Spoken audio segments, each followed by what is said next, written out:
அனைவருக்கும் வணக்கம். எல்லோரும் நல்லா இருக்கீங்களா? முதல் வாரம் முடிச்சிட்டோம். தேர்வுமே எல்லோரும் நல்லபடியாக எழுதியிருப்பீங்க. எழுதாதவங்க இருந்தீங்கன்னா அதற்கான தேர்வை விரைவாக எழுதி முடிச்சிருங்க, சரிங்களா? இப்போ நம்ம அந்த 2வது 10 நாளில் இருக்கக்கூடிய பாடங்களுக்கான லைவ் தான் பார்க்க போகிறோம், சரிங்களா? முதல் நாள் நம்ம 19ஆம் நூற்றாண்டில் சமூக சமய சீர்திருத்த இயக்கங்கள் கொடுத்துருந்தோம். 11ல் நவீனத்தை நோக்கி அப்படின்ற பாடம், சரிங்களா? இதிலிருந்து நம்ம ஒரு 20 கேள்விகள் இப்போ பார்க்க போகிறோம். அது சம்பந்தமான சில தகவல்களையும் நம்ம பார்க்க போகிறோம், சரிங்களா? முதல் கேள்வி பார்த்துடலாங்களா? முதல் கேள்வி பாருங்கள். பொருளற்ற சமய சடங்குகளையும் கேடுகளை விளைவிக்கும் சமூக மரபுகளை எதிர்த்த தொடக்க கால சீர்திருத்தவாதிகளில் ஒருவர். ஆன்சர் பண்ணுங்கள். தொடக்க கால சீர்திருத்தவாதி யார் அப்படின்னு சொல்லி கேட்டிருக்காங்க. அதாவது இந்த சமூக சீர்திருத்த சமய இயக்கங்கள் எல்லாமே என்னது, பொருளற்ற சமய சடங்குகளையும் கேடுகளை விளைவிக்கக்கூடிய சமூக மரபுகளையும் எதிர்த்தன. ஆனால் நமக்கு கேட்டிருக்கிறது தொடக்க கால சீர்திருத்தவாதி. ஆப்ஷன் தொடக்க காலத்தில் யார்? ராஜாராம் மோகன் ராய் அவர்கள், சரிங்களா? இந்த ராஜாராம் மோகன் ராய் வங்காளத்தை சேர்ந்தவர். அது மட்டும் இல்லாமல் option B and C D இந்த ஆப்ஷன் இருக்கக்கூடிய 4 பேருமே வங்காளத்தை சேர்ந்த ஒரு சீர்திருத்தவாதிகள், சரிங்களா? ராஜாராம் மோகன் ராய்க்கு ராஜா அப்படிங்கிறது பட்டம். அதை கொடுத்தவர் 2ஆம் அக்பர் ஷா, முகலாய மன்னராக இருந்த 2ஆம் அக்பர் ஷா அவர்கள் ராஜா ராம்மோகன் ராய் அவர்களுக்கு ராஜா அப்படின்ற பட்டத்தை வழங்கியிருப்பார், சரிங்களா? ராஜா ராம்மோகன் ராய் 1818 வங்க மொழியில் ஒரு கட்டுரை, ஒரு நூலை எழுதி பிரபலமடைந்திருப்பார், சரிங்களா? அதாவது கைமண்களை உயிரோடு எரிக்கும் பழக்கத்தை ஆதரிப்போருக்கும் எதிர்ப்போருக்கும் இடையே நடைபெற்ற விவாதம் அப்படின்ற பேரில் வங்க மொழியில் எழுதி என்னது பெருமளவில் புகழ் பெற்றிருப்பார், சரிங்களா? அது மட்டும் இல்லாமல் 1828, சரிங்களா, ஆகஸ்ட் 20 அன்றைக்கு என்ன பண்ணியிருப்பார் அப்படின்னா, கல்கத்தாவில் ஒரு கோவில் கட்டியிருப்பார். அங்கே உருவச்சிலைகள் எதுவுமே வைக்காமல், அப்புறம் அங்கே மற்றொரு மதத்தை ஏளனமாகவோ இல்லை மறைமுகமாகவோ குறிப்பிடக்கூடாது, அவமானமாகவோ குறிப்பிடக்கூடாது அப்படின்னு சொல்லி எழுதி வைத்திருப்பார், சரிங்களா? அது மட்டும் இல்லாமல் இந்த 1828 அன்று முதல் சமூக சமய சீர்திருத்த இயக்கமான பிரம்ம சமாஜம் அப்படின்னு சொல்லப்படக்கூடிய ஒரு அமைப்பை தொடங்கியிருப்பார், சரிங்களா? பிரம்ம சமாஜம். அதில் சேர்ந்து பயணித்தவர்கள் தான் தேவேந்திரநாத் தாகூர் மற்றும் கேசவ் சந்திரன் சென், இவர்கள் இருவரும், சரிங்களா? 2வது கேள்வி போயிடுவோம். கூற்றுகளை ஆராய்க. முதல் கூற்று பாருங்கள். 1829 ஆளுநர் வில்லியம் பெண்டிங் அவர்கள் சதி என்னும் உடன்கட்டை ஏறும் பழக்கத்தை ஒழித்து சட்டம் இயற்றினார். 2. சதி ஒழித்து சட்டம் இயற்றியதில் முக்கிய பங்கு வகித்தவர் ராஜா ராம்மோகன் ராய். இந்த கூற்றுகளில் எந்தெந்த கூற்றுக்கள் சரி அப்படின்னு சொல்லி விடையளிங்க.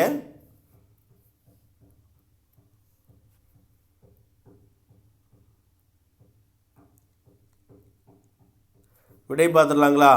அதாவது 1815 வாக்கிலேயே ராஜாராம் மோகன் ராய் அவர்கள் விதவை உடன்கட்டை ஏறுதல் முறைக்கு எதிராக அந்த வங்காள பகுதியில் பிரச்சாரம் செய்வார். அப்போதைக்கு அங்கே சமயப்பரப்பு குழுவில் இருந்த வில்லியம் கேரி அப்படிங்கிறோம் இது சம்மந்தமான வேலைகளை ஈடுபடுறார். அப்போ அவங்க 2 பேரும் இணைந்தே பயணிப்பாங்க, சரிங்களா? அப்போ ராஜாராம் மோகன் ராய் அவர்கள் தான் என்ன பண்ணுவார்னா, அப்போதுக்கு இருக்கக்கூடிய ஆங்கில அரசாங்கத்திடம் இந்த சதி என்று சொல்லப்படக்கூடிய உடன்கட்டை ஏறும் முறையை ஒழிக்கணும் அப்படின்னு சொல்லி மனுக்கள் சமர்ப்பிப்பார்.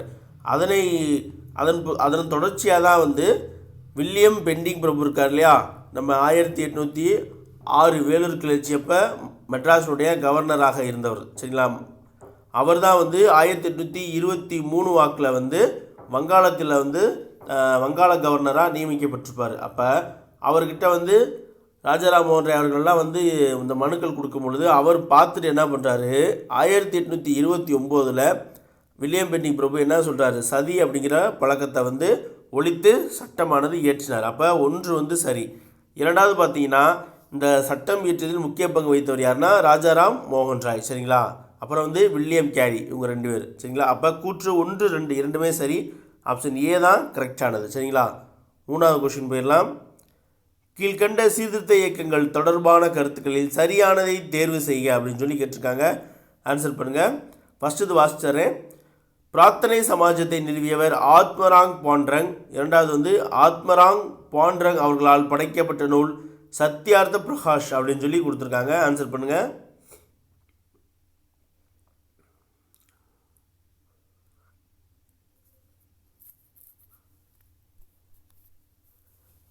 ஆன்சர் பார்த்துடலாங்களா? அதாவது பிரார்த்தனை சமாஜம் அப்படின்ற ஒரு அமைப்பு, அது பிரம்ம சமாஜத்தினுடைய ஒரு கிளை அமைப்பு அப்படின்னு சொல்கிறாங்க. பம்பாயில் ஆத்மராங் பாண்ட்ரங் அவர்கள் தான் என்னது பிரம்ம சமாஜத்தினுடைய கிளை அமைப்பான பிரார்த்தனை சமாஜம் அப்படின்ற ஒரு அமைப்பை ஏற்படுத்துகிறாரு. சரிங்களா? எப்போ?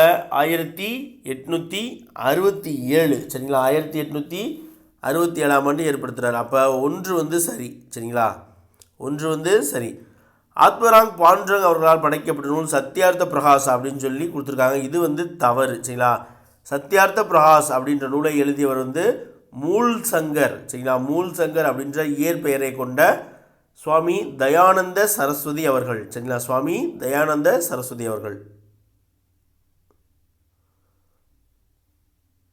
அப்போ 3வது கொஸ்டினுக்கு ஆன்சர் என்னன்னு பார்த்தீங்கன்னா ஆப்ஷன் ஏ, ஒன்று மட்டும்தான் சரி. சரிங்களா? 4வது கேள்வி பார்ப்போம். தவறான இணையை தேர்ந்தெடு அப்படின்னு சொல்லி கொடுத்துருக்காங்க. அதாவது இந்தியாவினுடைய அனைத்து பகுதிகளிலுமே சமூக சமய சீர்திருத்தவாதிகள் தோன்றியிருப்பாங்க. அவர்களும் அவர்களுடைய மாநிலங்களும் கொடுத்துருக்காங்க. அதில் தவறான இணை எது அப்படின்னு சொல்லி தேர்ந்தெடுக்கணும்.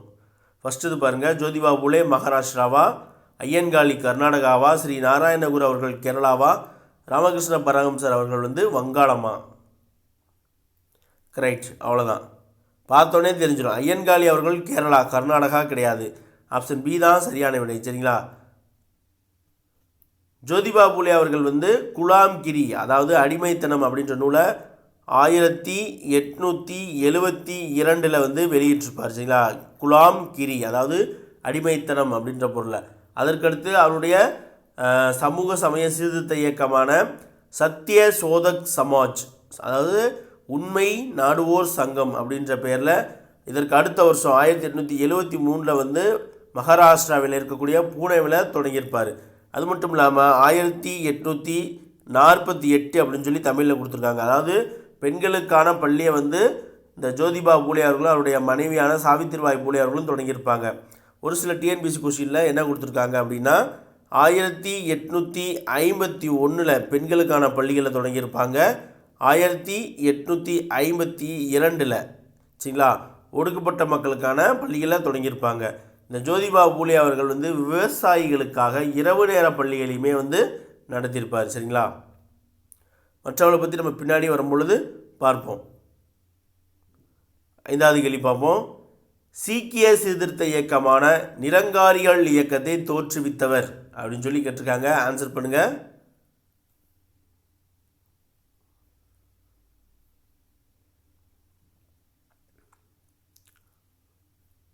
ஆன்சர் நிரங்காரிகள் இயக்கத்தை தோற்றுவித்த யார் அப்படின்னா பாபா தயால்தாஸ் அவர்கள். சரிங்களா? பாபா தயால்தாஸ். பாபா ராம்சிங் இருக்கார் பார்த்தீங்களா, அவர் நாம்தாரி அப்படின்ற ஒரு அமைப்பை தோற்றுப்பார். அதாவது சீக்கியர்களுக்கு இடையேயான சீர்திருத்த இயக்கமான நாம்தாரி இயக்கம் அப்படிங்கிற ஒரு அமைப்பை தோற்றுவித்திருப்பார். ஆப்ஷன் டியில் பாருங்கள், பர்துஞ்சி நவ்ரோஜி அப்படின்னு சொல்லி ஒருத்தர் கொடுத்துருக்காங்க இல்லையா. இந்த பர்துஞ்சி நவ்ரோஜி அப்படிங்கிறவர் என்னன்னா சீக்கியர்களுக்கு இடையேயான ஒரு சீர்திருத்த இயக்கத்தினுடைய தலைவர். சரிங்களா?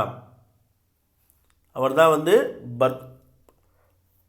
பர்துஞ்சி நவ்ரோஜி அவர்கள். சரிங்களா? அந்த சீக்கியர்களுடைய இதழ், அவருடைய பத்திரிக்கை என்ன அப்படின்னா உண்மை விளம்பி அப்படின்ற தமிழில் சொல்லுவாங்க. ராஷ்ட் கோப்தார் அப்படிங்கிறது தான் அவங்களுடைய பத்திரிகை. ராஷ்ட் கோப்தார் எழுதணுமா தேவையில்லை, எல்லாருக்குமே இது ரொம்ப நல்லாவே தெரிஞ்சிருக்கும். சரிங்களா? ராஷ்ட் கோப்தார் அவருடைய தமிழ் பொருள் உண்மை விளம்பி. இவர்கள் என்ன இயக்கத்தை தொடங்கியிருப்பார்? பர்துஞ்சி நவ்ரோஜி அவர்கள் எங்கள் பம்பாயில் 1851 சரிங்களா 1851 பம்பாயில் தான் பார்சிகளுக்கான சமூக சமய சீர்திருத்த இயக்கங்களை தொடங்கியிருப்பார். அதனுடைய பேர் ரக்னுமாய் மத்தியசன் சபா அப்படின்னு சொல்லுவாங்க. ரக்னுமாய் மத்தியஸ்னன் சபா. ஆறாவது கேள்வி பார்ப்போமா? கீழ் உள்ளவற்றுள் அயோத்திதாசரால் தொடங்கப்பட்ட இதழ் அப்படின்னு சொல்லி கேட்டிருக்காங்க. ஆன்சர் பண்ணுங்க. அயோத்திதாசர் அவர்களால் தொடங்கப்பட்ட இதழ்.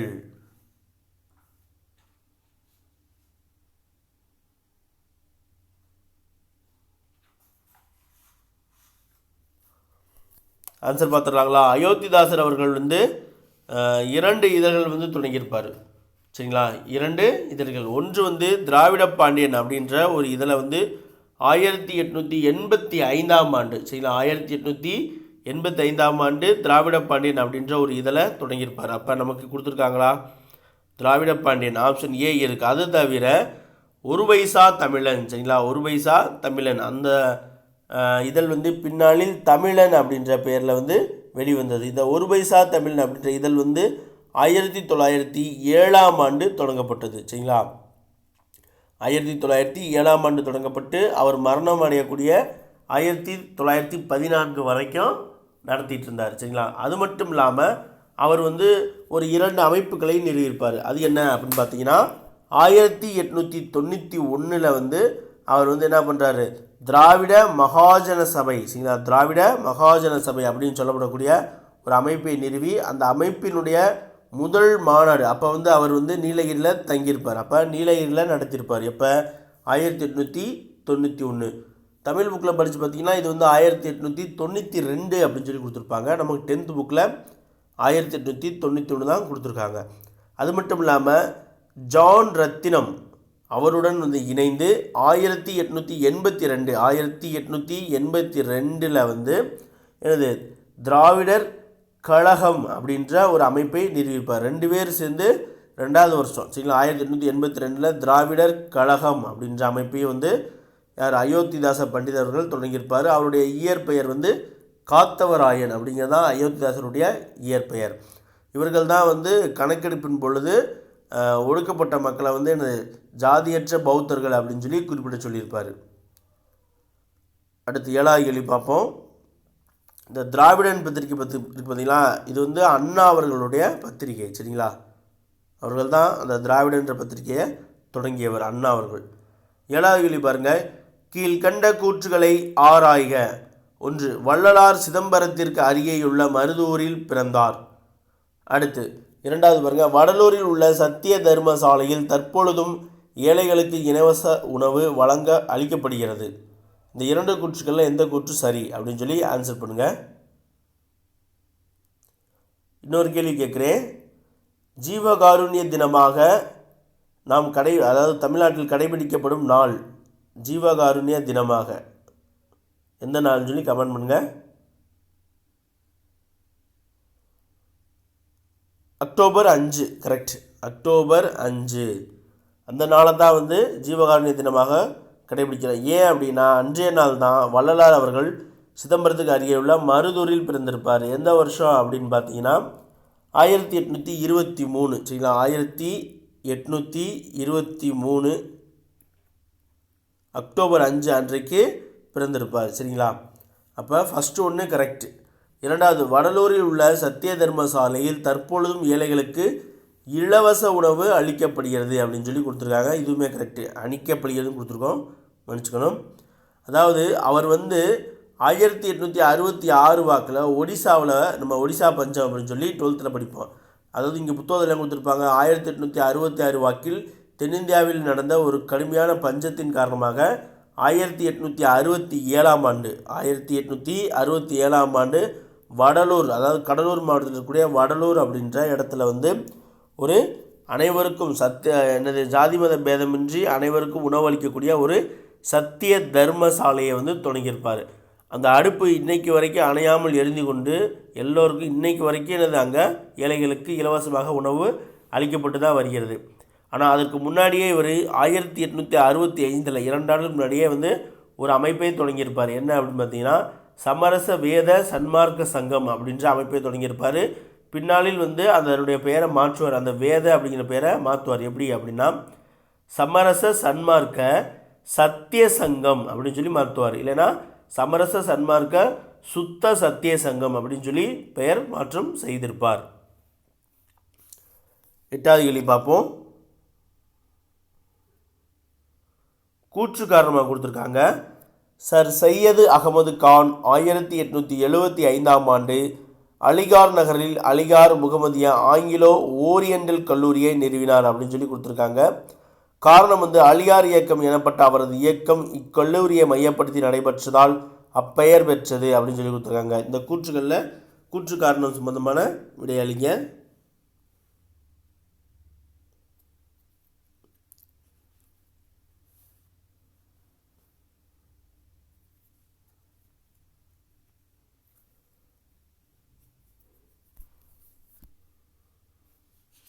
எனக்கு கொஞ்சம் சளி பிடிச்சிருக்கு. வாய்ஸ் கிளியராக கேட்குதுங்களா?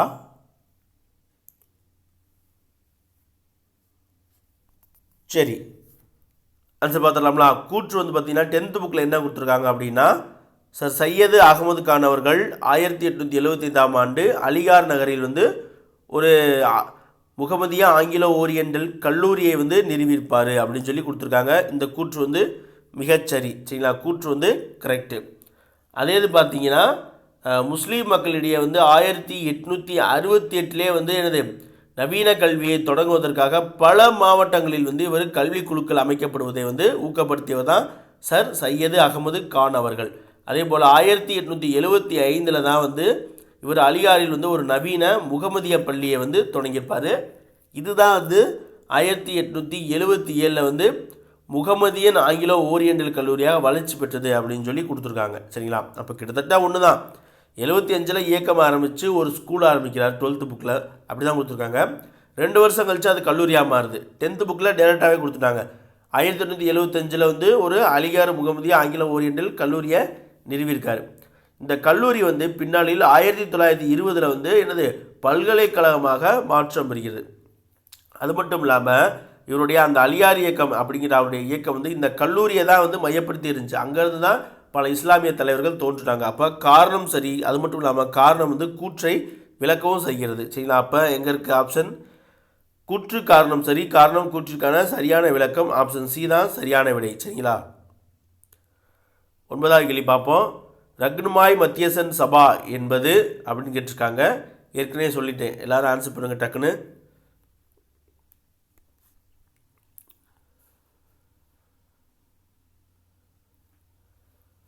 ஆப்ஷன் பார்சிகளுடைய சீர்திருத்த இயக்கம் தான். சரிங்களா? பார்சிகளுடைய சீர்திருத்த இயக்கம் தான் ரக்னுமாய் மத்தியசன் சபா. சீக்கிய சீர்திருத்த இயக்கங்களில் இன்னொரு முக்கியமான அமைப்பு என்ன அப்படின்னு பார்த்தீங்கன்னா சிங் சபா அப்படின்னு சொல்கிறாங்க. சிங் சபா அப்படிங்கிறது 1873ஆம் ஆண்டு ஆரம்பிக்கப்பட்ட ஒன்று தான் சிங் சபா. சரிங்களா? அதுக்கப்புறம் பார்த்தீங்கன்னா நாம்தார் இயக்கம், நிரங்கர் இயக்கம் நம்ம பார்த்துருப்போம். சரிங்களா? அடுத்து 10வது கேள்வி பார்ப்போம். மறைநூல்கள் அனைத்தும் ஒரு கடவுள் கோட்பாட்டை அல்லது ஒரு கடவுள் வணங்குவதை உபதேசிப்பதாக கூறியவர் யார்? ஆன்சர் பண்ணுங்க.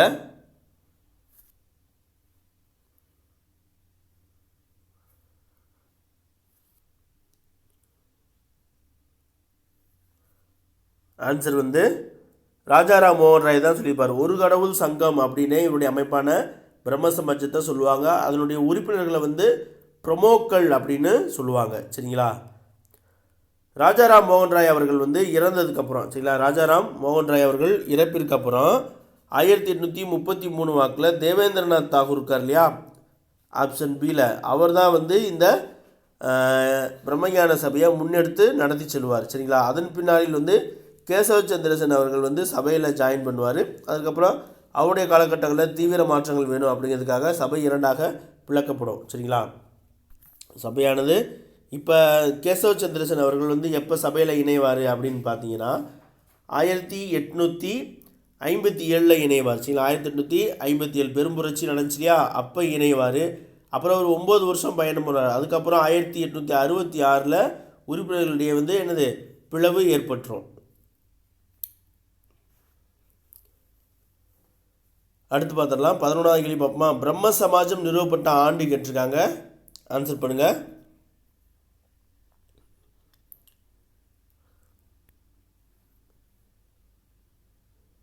ஆயிரத்தி 1828 ஆப்ஷன் சி தான். சரிங்களா? 1828.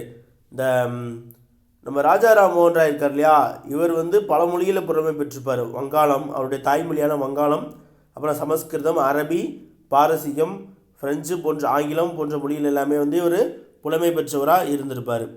அதே போல் 2 பத்திரிகைகள் நடத்தியிருப்பார். ஒன்று வந்து பாரசீக பத்திரிகையான மீரத்துல் அக்பர், சரிங்களா, பாரசீக பத்திரிகையான மீரத்துல் அக்பர். அதுக்கப்புறம் வங்கமொழி பத்திரிகையான சம்வாத் கௌமுகி அப்படிங்கிற பத்திரிகையை 1821ஆம் ஆண்டு தொடங்கியிருப்பார். சரிங்களா.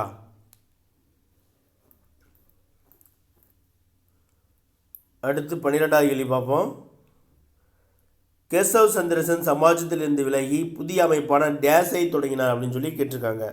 பார்த்தோம். சந்திரசன் அவர்கள் வந்து 1857 இணைவார். சரிங்களா. அதுக்கப்புறம் சமாஜத்திலிருந்து பிளவு எப்போ ஏற்படும்? 9 வருஷம் கழிச்சு 1866. அப்போ சந்திரசன் அவர்கள் தொடங்கிய புதிய அமைப்பின் பெயர் தான் நமக்கு கேட்டிருக்காங்க. ஆன்சர் பண்ணுங்க.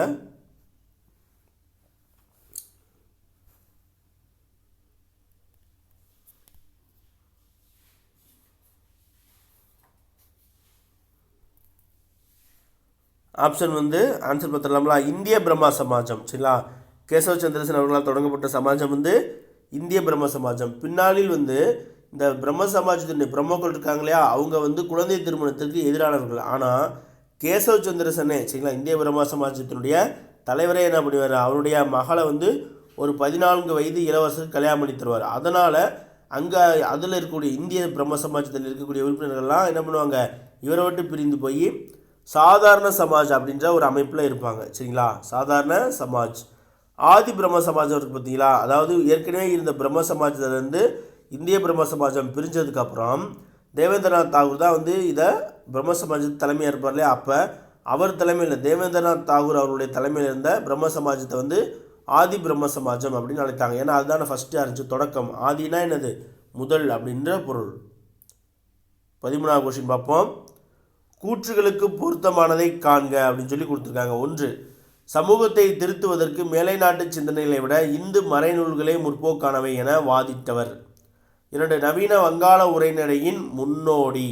3. இவர் தலைமையேற்ற இயக்கத்தின் விளைவாய் 1856 மறுமண சீர்திருத்த சட்டம் இயற்றப்பட்டது அப்படின்னு சொல்லி கொடுத்துருக்காங்க.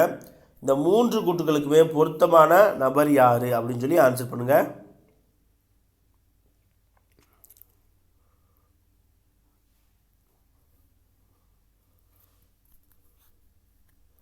ஆன்சர் வந்து ஈஸ்வரச்சந்திர வித்யாசாகர். சரிங்களா. இவருக்கு வந்து இப்போ சமீபத்தில் ஒரு இதில் வந்து வித்யாசாகர்ங்கிற பட்டம் எதற்காக வழங்கினார்கள் அப்படின்னு கேட்டாங்க.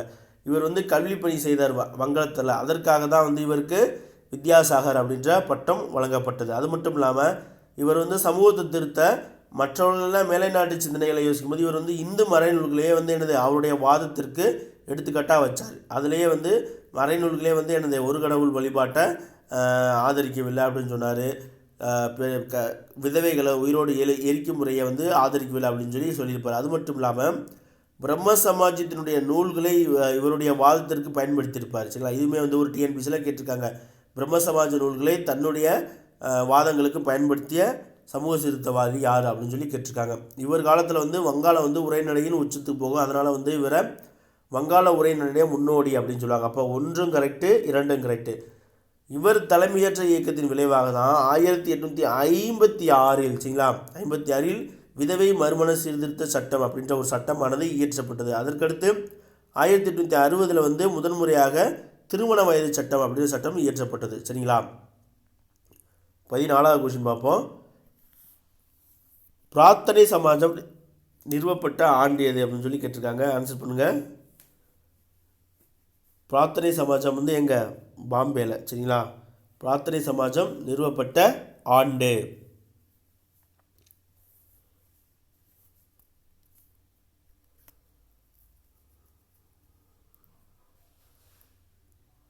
ஆன்சர் ஆப்ஷன் சி, 1867 தான் தொடங்கியிருப்பாங்க. இந்த பிரார்த்தனை சமாஜத்தினுடைய ஒரு சில முக்கியமான உறுப்பினர்கள் யார் யார் அப்படின்னு பார்த்தீங்கன்னா மகாதேவ் கோவிந்த ரானடே, அதாவது எம்ஜி ரானடே அப்படின்னு சொல்லுவாங்க. அப்புறம் ஆர்சி பண்டார்கர், கேடி தலாங், இவர்கள் வந்து முக்கியமான மகாராஷ்டிராவை சேர்ந்த சீர்திருத்தவாதிகள். இதில் வந்து மகாதேவ் கோவிந்த ரானடே அவர்கள் வந்து சில முக்கியமான அமைப்புகள்லாம் தோற்றிருப்பார். விதவை மறுமண சங்கம் அப்படிங்கிற அமைப்பை விதவை மறுமண சங்கம் அப்படின்ற அமைப்பை 1861ஆம் ஆண்டு தொடங்கியிருப்பார். பூனே சர்வஜனிக் சபா அப்படின்ற அமைப்பை 1870ஆம் ஆண்டு தொடங்கியிருப்பார். தக்கான கல்விக் கழகம் அப்படின்ற அமைப்பை 1884 ஆண்டு வந்து தொடங்கியிருப்பார். சரிங்களா? 15வது கேள்வி, பிரார்த்தனை சமாஜத்தை நிறுவியவர் அப்படின்னு சொல்லி கேட்டிருக்காங்க. ஆன்சர் பண்ணுங்க. பிரார்த்தனை சமாஜத்தை நிறுவியவர் தெரியும், ஆத்மராங் பாண்டுரங் அவர்கள். ஆப்ஷன் பி தான் கரெக்ட். சரிங்களா? அதாவது கேசவ சந்திரசன் வந்து 1872 சரிங்களா, 1872 சிறப்பு திருமண சட்டம் அப்படின்னு சொல்லி ஒன்று கொண்டு வந்திருப்பாங்க. அந்த திருமண சட்டத்தில் வந்து முக்கிய பங்கு வகித்தவர் வந்து கேசவ் சந்திரசன் அவர்கள். சரிங்களா? சுவாமி தயானந்த சரஸ்வதி யார் அப்படின்னா, இவர் தான் வந்து எனது சத்யார்த்த பிரகாஷ் அப்படின்ற நூலை எழுதியவர் தான் சுவாமி தயானந்த சரஸ்வதி அவர்கள். சரிங்களா? 16வது கேள்வி, மகாதேவ் கோவிந்த ரானடே அவர்களுடன் தொடர்பற்ற அமைப்பை காண்க. அவருடன் தொடர்புடைய அமைப்பெல்லாம் சொல்லியிருக்கேன், அதில் தொடர்பற்ற அமைப்பு எது அப்படின்னு சொல்லி ஆன்சர் பண்ணுங்கள்.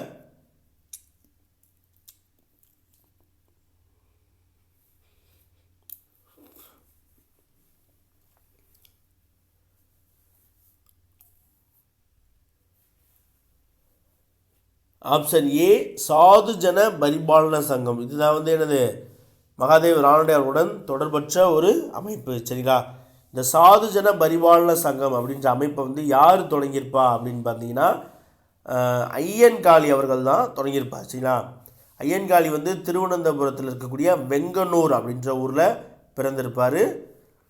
அவர் வந்து அப்போ மக்களுக்கு வந்து கல்வி கற்கிறதுக்கு அப்புறம் அடிப்படை உரிமைகளுக்காக போராடி இருப்பார். அவர் தான் வந்து நாராயண குருவால் வந்து ஊக்கம் பெற்றவராக இருப்பார்.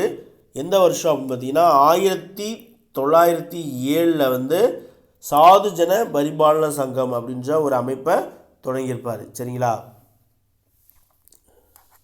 மற்றது எல்லாமே நம்ம இப்போ தான் முந்தினைகளில் சொன்னேன். சரிங்களா? 17வது கேள்வி பாருங்க, ஆரிய சமாஜம் நிறுவப்பட்ட ஆண்டு. ஆரிய சமாஜம் நிறுவப்பட்ட ஆண்டு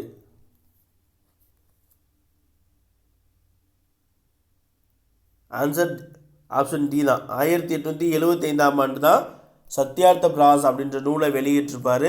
அதே வருஷம் ஆரிய சமாஜம் அப்படின்ற அவருடைய அமைப்பையும் தொடங்கியிருப்பார். யார் அப்படின்னா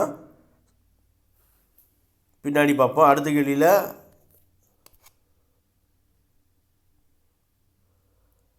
சத்யார்த்த பிரகாஷ் நூலை எழுதியவர் அப்படின்னு சொல்லி கேட்டிருக்காங்க. ஆன்சர் பண்ணுங்க.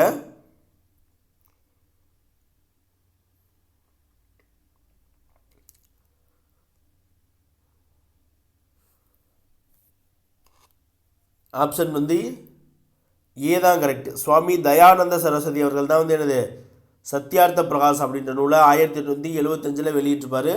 அதே ஆண்டு அவருடைய அமைப்பான ஆரிய சமாஜம் அப்படின்ற அமைப்பை தொடங்கியிருப்பார். சரிங்களா? அதில் ஆரியா அப்படின்னா என்னென்னா அறிவார்ந்தோர் அப்படின்ற பொருள், என்ன கடவுளின் குழந்தைகள் அப்படின்ற பொருள். சரிங்களா?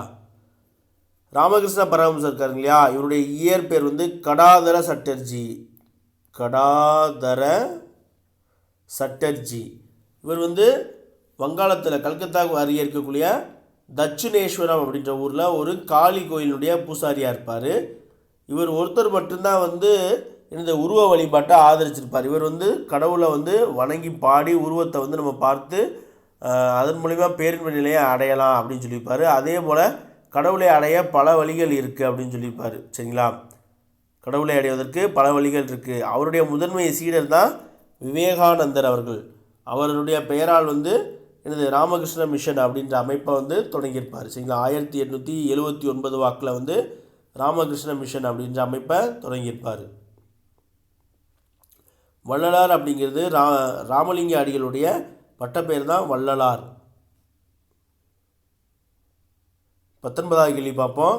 தவறான இனியை காண்க. வேதங்களுக்கு திரும்பவும் வந்து ஆரிய சமாஜம் மனிதர்களுக்கு செய்யப்படும் சேவையை கடவுளுக்கு செய்யப்படும் சேவையாகும். ராமகிருஷ்ண பரமஹம்சர், ராமகிருஷ்ண மிஷன், சுவாமி தயானந்த சரஸ்வதி, எதிர் மத மாற்ற குறிக்கோள் ஆரிய சமாஜம். இதில் வந்து தவறான இணை எது அப்படின்னு சொல்லி ஆன்சர் பண்ணுங்கள்.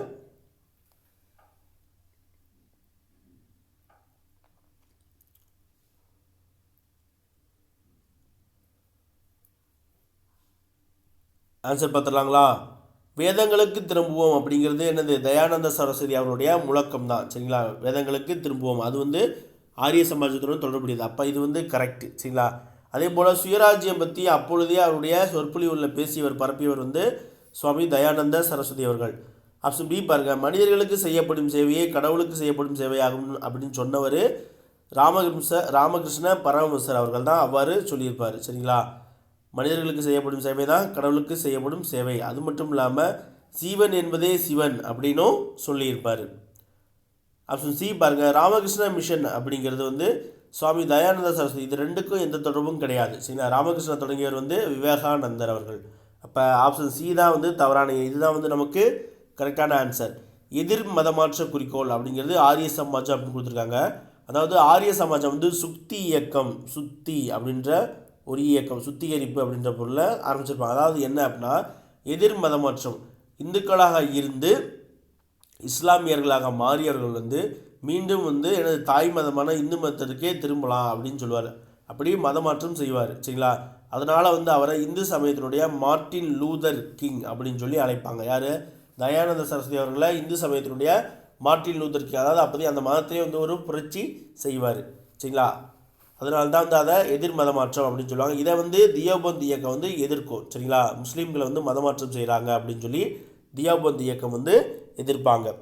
தியோபந்த் இயக்கத்தை தொடங்கியவர்கள் யார் அப்படின்னு பார்த்தீங்கன்னா, குவாசிம் நானாதேவி, ரஷீத் அகமது கங்கோத்ரி அப்படிங்கிறவங்க தான் தொடங்கியிருப்பாங்க. எங்கே? உத்தரப்பிரதேசத்தில் இருக்கக்கூடிய சஹரன்பூரில் ஒரு ஸ்கூல் தொடங்கியிருப்பாங்க. எந்த வருஷம் அப்படின்னு பார்த்தீங்கன்னா 1866. சரிங்களா? இஸ்லாமிய இயக்கங்களில் ஒரு முக்கியமான இயக்கம் தியோபந்த் இயக்கம். சரிங்களா?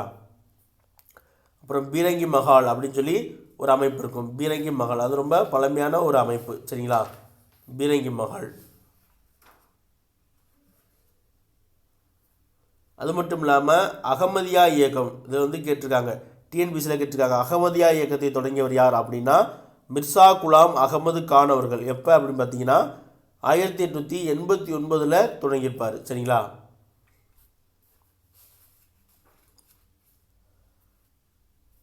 Last question பார்த்துடலாங்களா?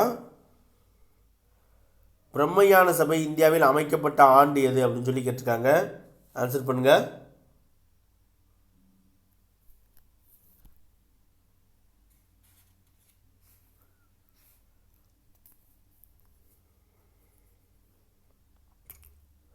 டென்த்து புக்கில் வந்து பிரம்மஞான சபை வந்து 1866. சரிங்களா? 1866 தான் வந்து பிரம்மஞான சபையினுடைய தலைமையகம் வந்து தமிழ்நாட்டில் இருக்கக்கூடிய அடையாருக்கு மாற்றப்பட்டது. 1886. ஆப்ஷன் டி தான் கரெக்ட், ஏ கிடையாது. சரிங்களா? அதாவது இந்த பிரம்மஞான சபை அப்படின்னா தியோசோபிக்கல் சொசைட்டி அப்படின்னு சொல்லுவாங்க. 1875 வந்து அமெரிக்காவில் நியூயார்க்கில் ஹச்சி மேடம் பிளவாஸ்கி அப்படின்னு சொல்லுவாங்க. சரிங்களா? அவர்கள் தான் வந்து தொடங்கியிருப்பாங்க. ஹச்எஸ் ஆல்காட்டு. சரிங்களா? ஹச்எஸ் ஆல்காட்டு மற்றும் மேடம் பிளவாஸ்கி. சரிங்களா? H S Olcott, madam பிளவாஸ்கி.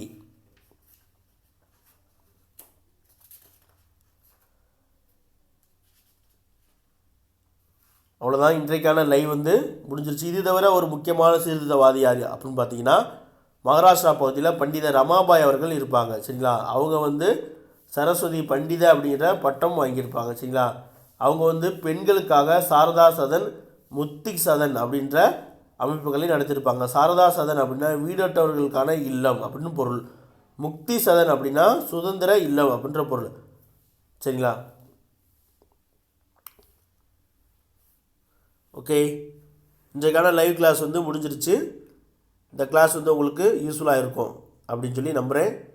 நாளைக்கான லைவ் கிளாஸில் பார்க்கலாம். சரிங்களா? தேங்க்யூ.